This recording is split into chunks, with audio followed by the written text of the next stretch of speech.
Saat jam istirahat di sekolah SDN Sukarela, Milok, Risa, Luno, dan Tambo meledak dengan energi muda.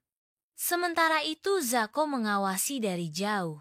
Risa mengulurkan sepotong buah kepada Zako sebagai isyarat persahabatan. Zako menolak tawaran sehat itu dan malah memilih makanan ringan yang tidak sehat. Halaman sekolah berdengung dengan kehidupan saat Risa, Luno, dan Milok menemukan Zako duduk sendirian. Tampak lesu. Suara Risa memecah udara dengan nada khawatir. "Zako, ayo semangat. Kok lemas begitu?"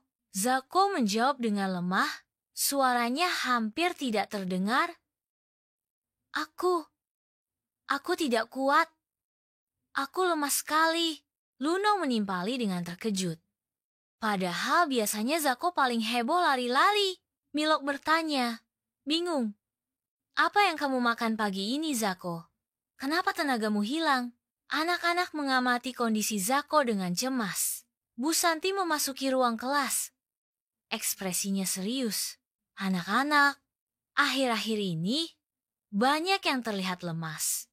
Dan buah-buahan kita seperti kehilangan kekuatannya," kata Bu Santi dengan suara penuh kekhawatiran. Milok menghubungkan lemasnya Zako dengan masalah buah. Milok berkata, "Buah-buahan itu punya kekuatan ajaib untuk membuat kita sehat dan bersemangat, Bu." "Jangan-jangan ada yang membuat kekuatan itu hilang?" Zako berkata, "Aku tidak suka buah. Tapi kenapa aku tetap merasa lemas ya?" Risa berseru. Misi penyelamatan buah dimulai. Milok dan Tambo mencari petunjuk di kebun sekolah. Mereka menemukan buah-buahan yang layu dan kondisi tanah yang buruk. Zako, meskipun lemah, mengamati kondisi buah di kebun. Dia menemukan bekas gigitan dari hewan kecil. Milok dan Tambo tenggelam dalam kesunyian perpustakaan, mencari rahasia yang tersembunyi di dalam buku-buku nutrisi. Milok berseru, "Wah, buah itu punya vitamin A, B, C. Hebat sekali." Tambo menambahkan, "Setiap warna buah punya manfaat yang berbeda." Risa dan Luno bertanya kepada teman-teman mereka, mencari jawaban di mata mereka yang lelah. Teman-teman duduk lesu, energi mereka terkuras. Kebenaran terungkap. Buah-buahan dan sayuran tidak ada di piring mereka. Bu Santi menjelaskan bagaimana buah-buahan dan sayuran memberikan energi dan melindungi tubuh dari penyakit. "Betul sekali, Zako. Buah adalah baterai alami untuk tubuh kita," Bu Santi menegaskan. Di kantin sekolah, anak-anak berkumpul. Pikiran mereka berputar dengan solusi. Mereka menyadari bahwa bukan penjahat yang mencuri buah itu, melainkan kebiasaan makan yang buruk dan tanah yang tidak subur. Anak-anak bertekad untuk menjadi agen perubahan. Mereka membuat kampanye yang menarik di sekolah. Kampanye ini tentang "Ayo makan buah, kuat seperti anak Milok." Dengan poster-poster kreatif, lagu Risa memenuhi udara, memperkuat pesan mereka. Di kebun sekolah, anak-anak, Bu Santi, dan Pak penjaga kebun bekerja sama untuk menyuburkan tanah.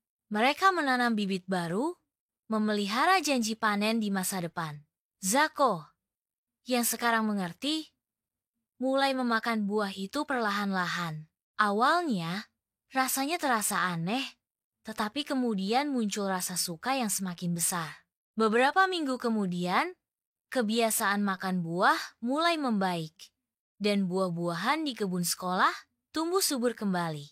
Zako kembali ceria dan antusias, bahkan lebih gemar makan buah. Zako dan teman-temannya berkumpul di halaman sekolah, menikmati hasil panen dari kebun mereka. Zako berseru, "Ternyata buah itu enak dan membuat kuat ya." Risa memulai sebuah lagu tentang hasil kerja keras mereka. Suaranya memenuhi udara dengan sukacita. Anak-anak bergabung dalam nyanyian dan tarian. Tawa mereka bergema di seluruh lapangan. Zako dengan rajin menyirami tanaman buah di kebun sekolah, memelihara kehidupan dengan setiap tetes air.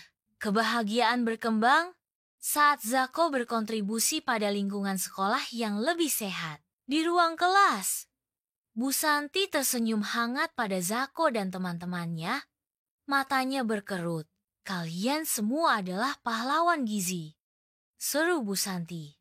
Ruang kelas dipenuhi dengan poster berwarna-warni yang mempromosikan kebiasaan makan sehat. Zako dan teman-temannya berlari dan tertawa di lapangan sekolah. Energi mereka memenuhi udara.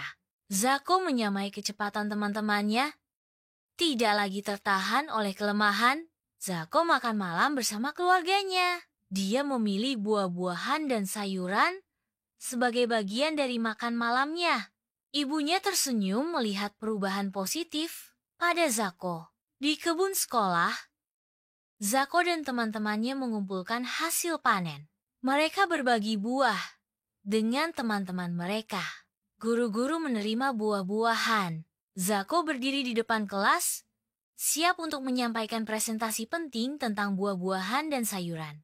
Dengan penuh semangat, Zako menjelaskan manfaat vitamin, mineral, dan serat yang terkandung dalam buah dan sayuran. Teman-teman sekelasnya mendengarkan dengan saksama. Terinspirasi oleh penjelasan Zako tentang pentingnya makanan sehat, Zako dan teman-temannya menjelajahi pasar tradisional yang ramai, mencari hasil bumi segar. Mereka berinteraksi dengan penjual lokal, menemukan berbagai macam buah dan sayuran. Pasar ramai dengan aktivitas saat mereka belajar tentang hasil bumi lokal. Di dapur sekolah, Zako dan teman-temannya berkumpul, siap untuk membuat salad buah yang segar untuk makan siang. Mereka mempelajari seni, memotong buah dengan presisi, mengubah bahan-bahan biasa menjadi mahakarya yang penuh warna. Dengan tangan terampil, mereka mencampur saus salad yang sehat, menambahkan sentuhan semangat pada kreasi mereka. Di kebun sekolah, Zako dan teman-temannya berkumpul di sekitar tumpukan kompos. Wajah mereka bersinar karena rasa ingin tahu. Mereka dengan hati-hati mencampur sisa buah-buahan dan sayuran, mempelajari rahasia pemupukan tanah. Saat mereka bekerja, mereka menemukan pentingnya melindungi lingkungan. Zako dan teman-temannya berkumpul, siap untuk membuat poster-poster yang menarik. Mereka memilih gambar yang menarik untuk menarik perhatian. Bersama-sama, mereka membuat pesan yang mudah diingat. Poster-poster sudah selesai, siap untuk menginspirasi pola makan sehat. Di bawah terik matahari, Zako dan teman-temannya mengadakan pesta buah, mengubah lapangan sekolah menjadi perayaan kesehatan yang meriah. Tawa dan obrolan memenuhi udara saat siswa dan guru berkumpul, mencicipi berbagai macam hasil bumi segar. Di tengah kekacauan yang menggembirakan, sebuah pelajaran halus terungkap, mengajarkan pentingnya buah-buahan dan sayuran.